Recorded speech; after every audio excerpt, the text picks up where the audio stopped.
Welcome back to the channel. I'm very excited to have a man with me today that has broken records across the comic book industry. Everyone's bitching about losing money these days. Well, Eric July is making money hand over fist. How you doing, Eric? I'm doing great, brother, and I appreciate you having me, man. It's certainly been fun times. So the site for ISOM wasn't working so well earlier in the week. Has everything been straightened out? Yeah, we got it straightened out. The little hamsters that I had on the wheels running the servers passed away, and it was a little crazy couple of days there. So, looking at it in retrospect, or really looking at it right now, I mean, we're still technically within the first couple of days of the campaign being functional, live, because for 20 hours or so we were down. So it's finally running. We're seeing the numbers start to come in, man, and it's certainly legitimizes everything, and ISOM 1 was not a one-hit wonder by any means. Absolutely not. You already got 10,000 backers. You're already well over $1 million. You'll probably end up with the second best crowdfunded comic of all times, with the second issue obviously trailing the first one, likely. Beating a Berserker from Keanu Reeves. Obviously, Ethan Van Sciver's had a lot of success, so you're in pretty esteemed company. Yeah, man, it's crazy to even do this. Definitely with a second issue, it's insane. We would have for sure hit 24, in 24 hours, we would have for sure hit $1 million if the site was functioning. But it is what it is. But, it's going to be interesting to see. We have a lot of material that we still have to get released. We got that final mass print variant. We have the short box, which will be unlocked at 1.5 million, which you're going to start seeing an uptick. So I'm actually intrigued by where this lands, because at least on book sales, it's actually tracking, despite the issues, higher than the first book in terms of more units. We're already at 10,000 total purchasers. And, we've already hit almost 18,000, books sold. So, we sold 60,000 books over the 75 days last time. So we're ahead of schedule right now, at least on books sold. So it's going to be interesting to see how the units look. But to even get anywhere near that, I said many times, I would have took a sixth of what it is that we did with three. I'm not expecting to make $3.7 million every pre-order campaign. That's nuts. So I was like, all right, well, a sixth. It'll still be profitable. We'll be able to fund, subsidize pretty much every aspect of our company with that, going into fulfillment and all that. So it worked out, man. So to even be hitting $1 million is just, look, I'm blessed, and I'm not absolutely somebody's looking down on you and is looking out for you. So This must be like a dream come true. You're still pinching yourself. You grew up a lifelong comic book fan. Now you're in the comic book industry, and you're showing all the old school guys how to do it new. Yeah, it's being a comic book lifer. It's I think everybody that has either grown up on it had at some point had any aspirations, even if they maybe not had it all there creatively, to be a writer or be an artist or be something else, a dream job, be working in comics, right? And I thought that was something that I was going to be able to do. But I'm thinking maybe when I'm well into my 40s and all that, I'll be able to do something like that. But to be able to do it now to the degree that I've done it is, like I say, it's a literal dream come true. If you would have told me that even right before the Rippaverse launched, that I would have just been pumping out pre-order campaigns of $1 million like it's nothing, I told you you're crazy. Even more so to be able to work with the likes of people that I grew up reading, like Chuck Dixons of the world. That's insane to me. I'm still tripping out on that, being able to have Chuck Dixon, to shadow and learn from, as well as working on developing this universe. It's a literal dream come true. And in the industry that is having the trajectory that it has been having as of recent, to be able to be successful and to have people be a part of a successful comic book company, the people that we employ, the people that we contract, that's what this is about. So we're doing our part in at least trying to salvage the American comic book industry, man. Well, as somebody that, obviously I cover the comic book industry every day, and I know you cover it quite a bit on your channel as well. It can get a little bit depressing, it feels pretty good seeing you go out there and say, you know what, screw it. I'm just going to take it in my own hands, because, if you saw that hashtag all week, comics broke me, it's pretty depressing for these people, how that they've actually somehow managed to shrink their entire industry to where you can't even make a decent wage anymore. Yeah, it's crazy reading that, and a lot of these guys are comic pros. A lot of these guys have all these award nominations or actually winning these awards that have so many complaints about how they're being screwed over. And the other side, I look at that, I'm like, you've probably felt it as well, talking about similar topics, in that, you get a lot of pushback with these guys being so delusional. For whatever reason, now they want to air their grievances. But for a while, I think a lot of us here that have been in this corner of the internet has been ringing the alarm like, hey, guys, the American comic book industry is in trouble. It is not doing well. And they acted like, oh, it's never been better, right? It's never been better. Everything's cool. Everybody's thriving. And now, you hear these stories. Aftershock goes under. IDW is struggling. Heavy metal has to get investors to essentially bail them out. Like it's going in. And now, you hear these other more major indie publishers and Marvel, even the DCs of the world, where people are not having done their commission for months and they haven't got paid yet. It is depressing to see that. But on the other hand, I'm like, y'all are so protective of this industry. I mean, we're dealing with it right now where Comic Pros and the comic book access media refuse to touch ISOM as a story. This should be right now the most successful. Not even that. It's obviously, if you cared about it, CBR and all these other guys that hey, we want to talk about the comic. We're comic book news. That's what you're supposed to do. They won't even touch this. And when I get guys acting like that, or I see guys acting like that, I'm like, all right, maybe you deserve to go down with the ship, man, because it's your own doing. Yeah, it's crazy. It's crazy. They won't even acknowledge your existence. They won't even make a top-funded comic book article anymore. It's always calculated top-funded Kickstarter article now, because obviously you're doing it on your own, as if that was a dumb decision to where you don't have to pay all the infrastructure charges and you get to pocket that money as well. So you're doing the smartest thing, and they won't even acknowledge that you're doing it.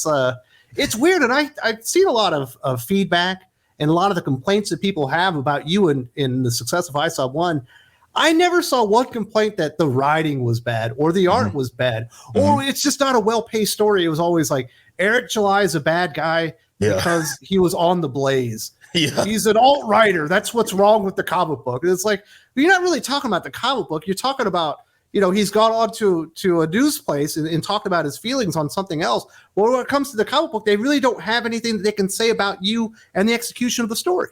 Yeah, because, we focused on the right things. I surrounded myself with industry veterans, and with Gabe and Cliff Richards and, doing their artwork as well. And, I said, look, I'm not here to make the anti-woke or the antithesis of what it is that I feel like these guys are doing. I just want to make good material. It doesn't matter where you're at on the political spectrum, you'll be able to get it.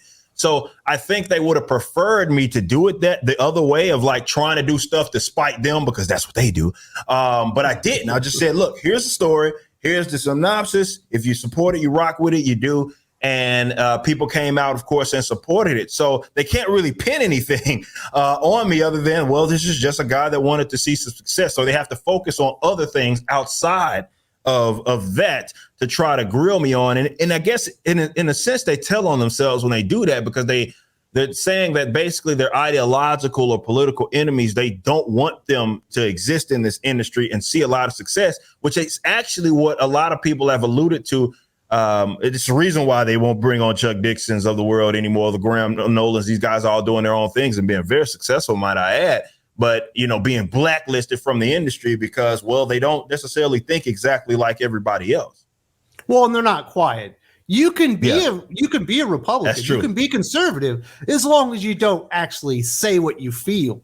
You can just think it as long as you don't say it. That's how it works. Yeah, you can say it in secrecy. And I've gotten, you probably have as well, people that are in the industry, and they'll email you, they'll talk to you. They'll be like, hey, man, I don't agree with anything that's going on right now, but they legitimately fear for their jobs. And on a serious note, and they should. Yeah, exactly. You should in more ways than one. But on a serious note, I look at it from a creative perspective.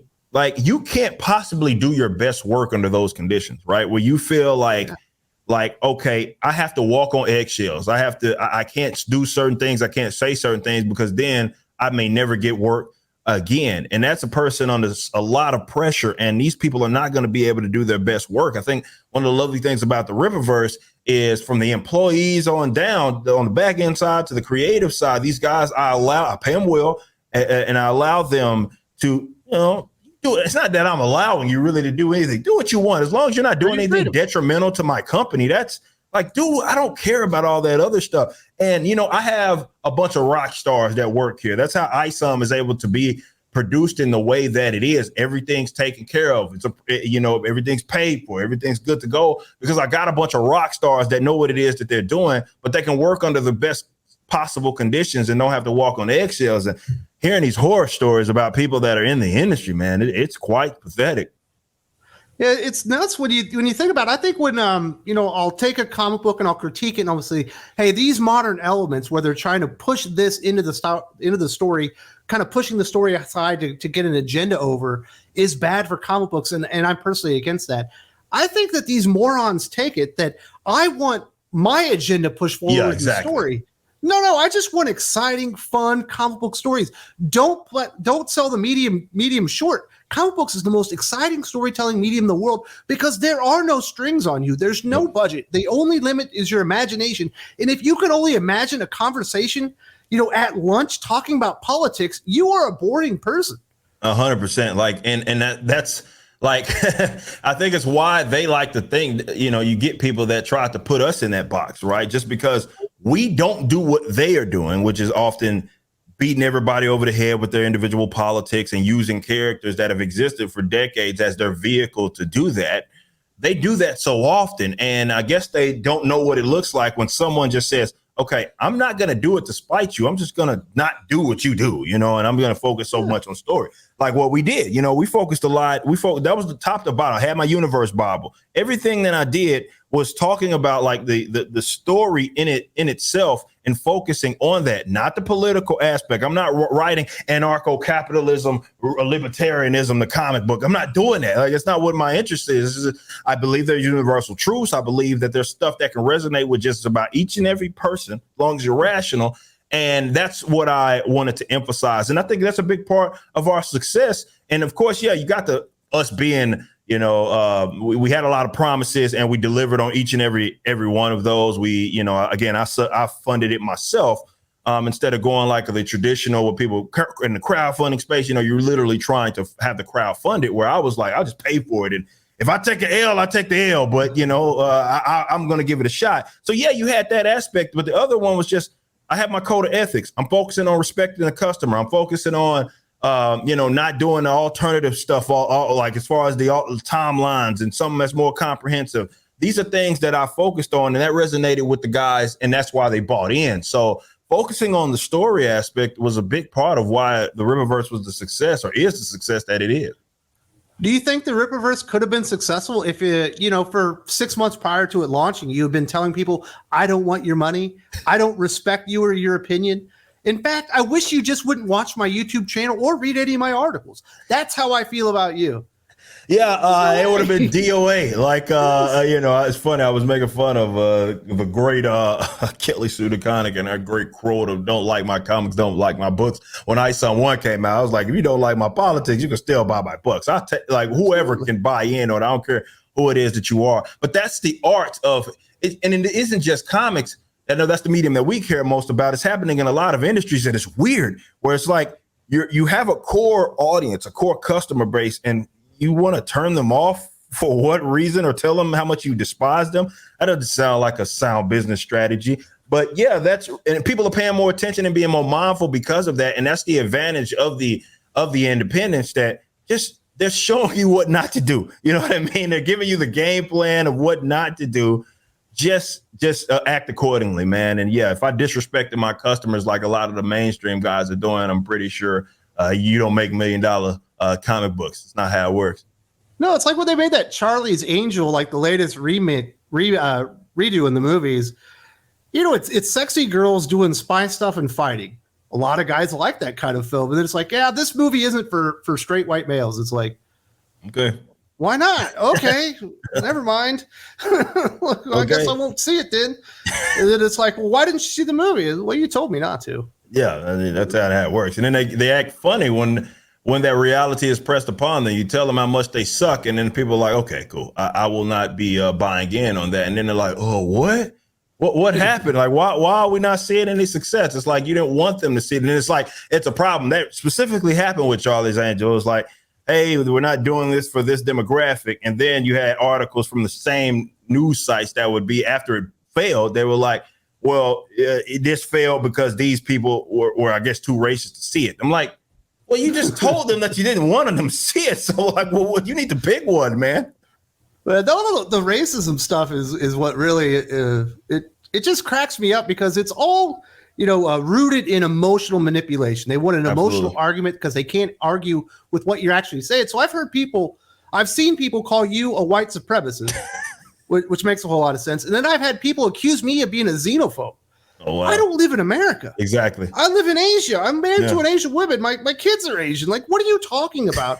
I'm the worst xenophobe in the world, and you're certainly the worst white supremacist in the world. Worst. It doesn't get.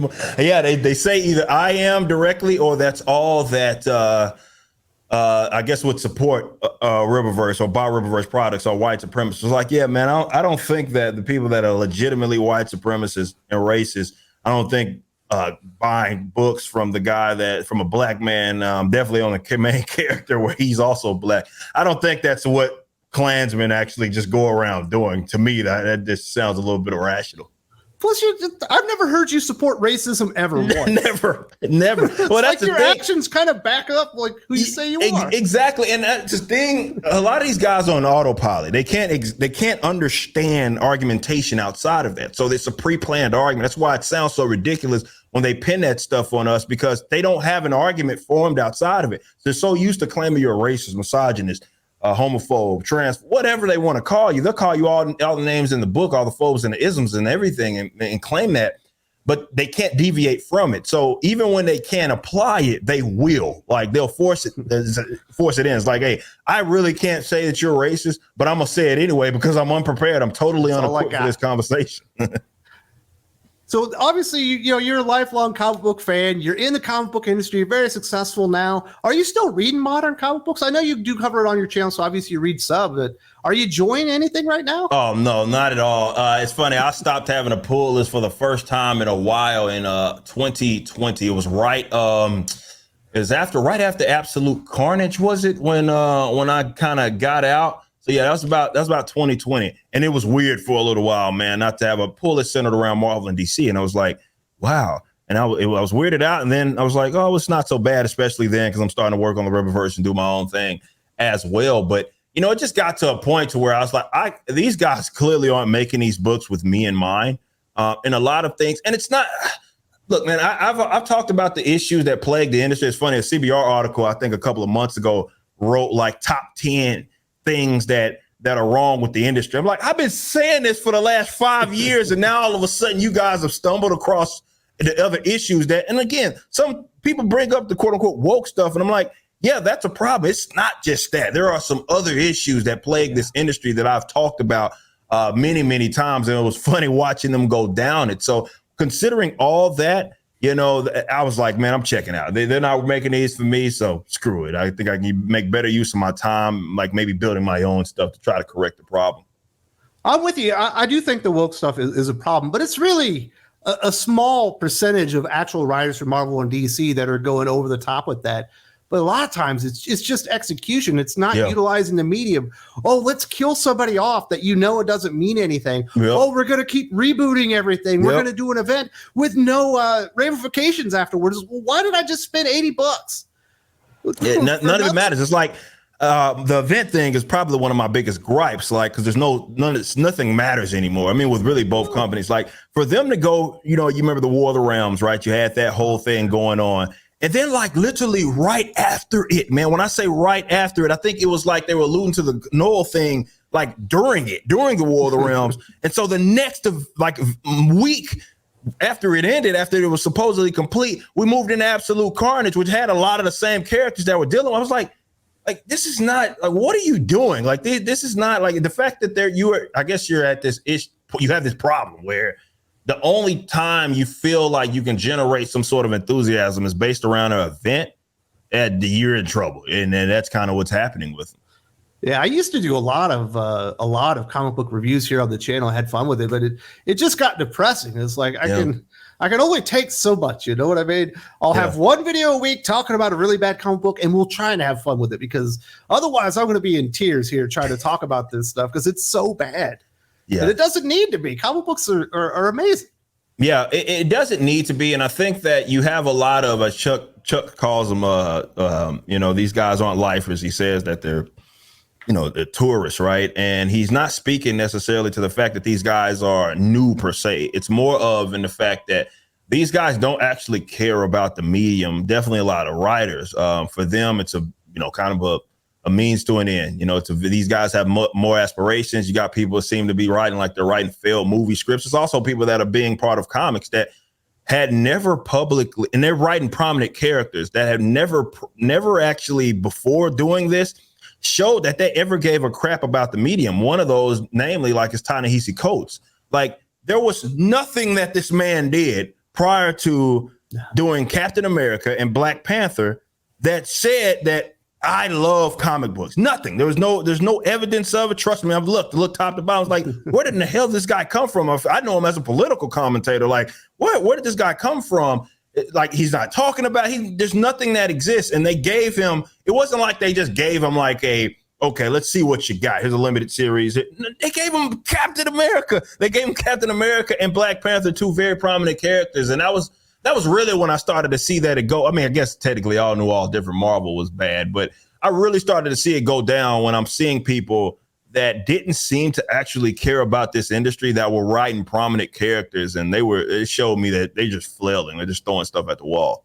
Marvel has some of the worst ideas. The thing that they do now a lot, obviously, Ta-Nehisi Coates, obviously Black Panther is one of the examples, is they've decided that they're going to cast the writer to the character based on their race, gender, or sexual identity. It's like, but do you know if that writer even has a story in mind? Would you, as a writer, do you want to be pigeonholed to where you can't ever write a Superman story unless it's a black version of Superman? Right. No, that confined like that.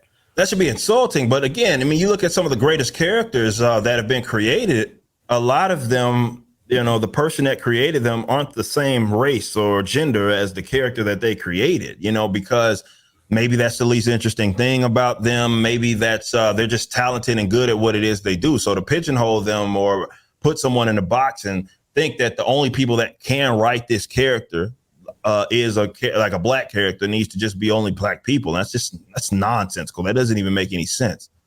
Yeah, it's weird. It's like they're even doing it with voice actors. I mean, yeah, exactly. Like, if you're not the same race as the animated character, I was like, this makes no sense. Makes no sense. And they pick and choose when it's okay because they have no issues with doing race swapped characters. Generally, it only goes one side when they do that. But now, let me tell you this, what you're dealing with here is a bunch of people that are getting in positions that probably should not be there. They don't possess the level of expertise. They don't possess and that's not a knock to them. I'm just saying that with leadership, whether it be from the editors or on down, like that's on them to try to make sure that they're setting people up for success. And this is why I continue this. I talked with Chuck about this, like, looking at the state of the comic book industry, there's no way a guy like Jim Shooter during his era would have allowed this to happen. Like, there's no way. And then now, as an adult, I find out I have a newfound respect for Jim Shooter because you remember a lot of creatives didn't like him, right? Like, even though he facilitated arguably the most successful era of Marvel in terms of their comic books ever, a lot of people didn't rock. They didn't rock with him. And I was talking to Chuck about that. And Chuck's like, yeah, he made them work. You know what I mean? It's like they made their deadlines. Yeah. You know what I mean? They had to make their deadlines. He ran it like a business. And that's why it was that successful. Right. And now it feels like an absolute free for all. I'm to the point to where I don't know what the editors are. What do they actually do over there at a Marvel or DC these days? Just read coffee and play Sudoku, probably. But I don't know, man. It's just like stuff in general. I'm 45 years old. I'm retired military. I believe you're a bit younger than me, but I just find like I can't even relate to a lot of these mindsets. And I've always been able to relate to people, especially when you're in the military. Yeah. I'm from a small farming town in Missouri, but I'd be supervising somebody from Miami, or I'd be supervising somebody even from England because we would have foreign members and stuff. And I would have to be able to relate to these people just to supervise them and, be part of their day-to-day life and get them to be productive. But I've gotten to the point, it's like, I don't understand even where any of these viewpoints or these points of view are coming from. So, yeah. I got my channel to talk about it, but No, well, I mean, I think that speaks to the fact that these companies don't really know who their audience is. I think they write to try to, they write for an audience that doesn't exist, I guess is more accurately putting it. But they also are aspiring to get that audience. That's what makes it specifically bad. Is like, I will sacrifice everybody else just to try to get this audience that doesn't really, it's not a thing, or they're not really buyers of comic books. Like, no, you have to give them away for free. Yeah, exactly. Nobody. That's why they fired them. They don't have bingo. They don't have obviously the capital to keep up with this stuff, and just considering their ilk, they don't. If anything, they'll pirate. It's funny. When I used to go back and forth with people on this stuff, like on Twitter, arguing with comic Twitter, which was a mistake when I used to do that back in the Gap. And you see these people bring up pirated pictures and stuff. Like, these guys don't read this stuff. Like, they don't have a pull list. They're not going to the comic book shop every Wednesday. It's like they talk about it as a fad. And that's the sad thing, man, is that we're the ones that are going to be around after they burn this bad boy to the ground and they move on, as a lot of normies tend to do. They'll move on to the next in thing, right? And we're going to be sit here left with these ashes to try to build this back up. There's like a video I did about maybe 9 months ago about that Spider-Man character that's like handicapped. They have like EDS or something like that. Obviously, that character was in the Spider-Verse movie. And every 2 weeks, without fail, I have someone come into the comments on that video, even though it's 9 months old, as someone with EDS, my life is a living hell, and how dare you? I was like, you never read that goddamn comic book, did you? You didn't even watch the review, because that writing was awful. T. Franklin couldn't write her way out of a sandwich bag. She couldn't. Let alone be good enough for Marvel or DC. She couldn't. She is notorious. T. Franklin is notorious for doing things that are her own ilk. Obviously, that's why they put her on a project, right? To have she's disabled or whatever. That's the only reason why she's on that project. It happens. She's gay or whatever she is, disabled. She says she's non-binary now, but that was like in the last few weeks. Oh, okay. So switched it up a little bit. So she's whatever, and that character is going to be whatever. And they're like, okay, here you go, you get the project. But I don't know if you remember what she was doing, even with like characters like Vixen and stuff when she was writing them, and all these characters. The Eat Bang Kill tour stuff that she was doing. It was, that's like what she does. And then she'll post about it. She'll be like, oh, here's the first three-way kiss between, like, what are you going on about? Like, why? Nobody cares about that. And she's doing it for that reason. And it's like, look, if you go into a story and you're trying to you're writing characters, try to validate your individual existence, you're writing characters to try to fit a personal agenda that's overtly political, social political, it's largely going to be a disaster. That's just what it is. I believe in the Stan Lee way, where he would say, he put social issues underlaying the plot, but never to the point to where he felt like he was beating the reader over the head. And I think that is something that anybody writing should be able to, definitely comic books should take lesson from that. It's not that you have to be just 100% void of this stuff, but if people are picking up on that, it's often, you're focusing on that, and that's just going to make for bad material. Now, there's two agendas every comic book should have: entertain and make money. And I get a feeling most of what DC and Marvel have zero in them. They don't even care if it makes money anymore. Those are not even the focus points. Entertaining certainly isn't, and making money. Oh, they don't even be. We just talking about the comics broke me situation. They're not that. That's the last thing that they care about doing is making money. And the thing about that is when they see guys like us doing it and actually making money, they're so used to being broke that they think something nefarious is going on just because they see us as a profitable business. It's like, guys, I promise you, it's not a rocket science. There's an audience of comic book folks. There's an audience that you can grab. Make the material for them, and they will come. It is not that complicated. That's it. Simple as that.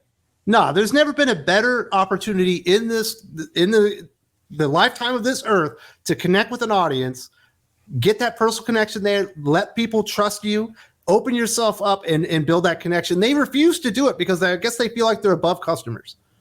Oh yeah, I mean they look down upon them, and actually they care more about this. I know for a lot of folk that have aspirations, they try to separate, and I guess in some cases it is business from the creative side, my opinion is that it's often intertwined.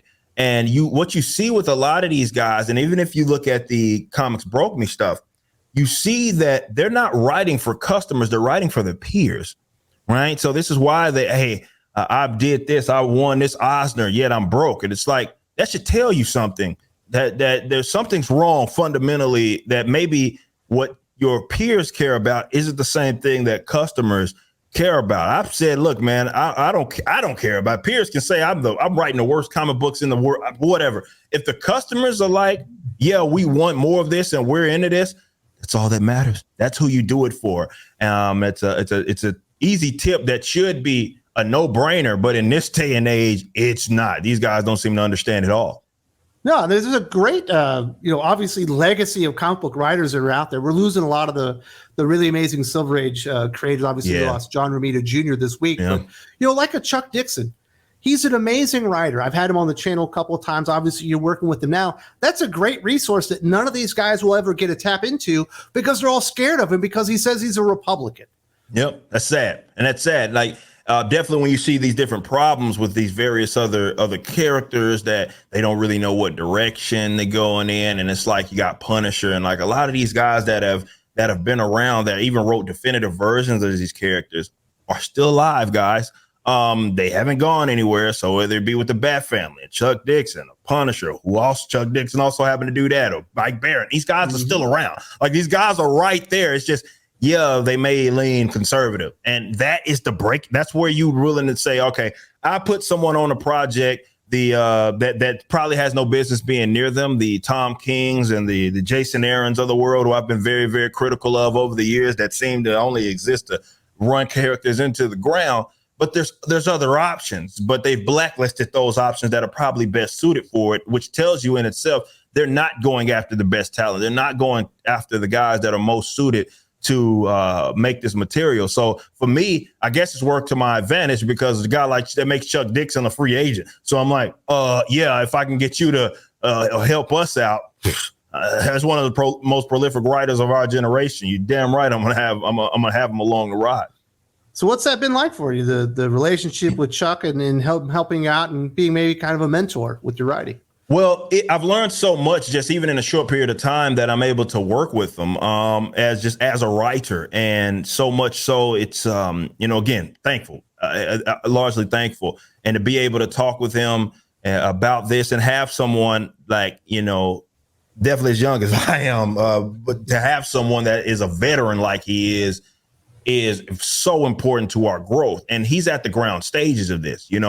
We're developing this. So to have him, to have the Saska sisters on future projects with us is so vital to, I think, the growth. And also, again, it gives people stuff to look forward to. Like we're at the ground stage. This is an ever expanding universe, that we're building here. Who better than to do it than a guy who is, again, arguably one of the most prolific writers of our generation. So it's been wonderful. It's been wonderful and beneficial to me. And I've learned so much just being in his presence and being able to converse with him and seeing scripts and doing all that. It's so very, very important to everything it is that we're doing here at the Rippaverse.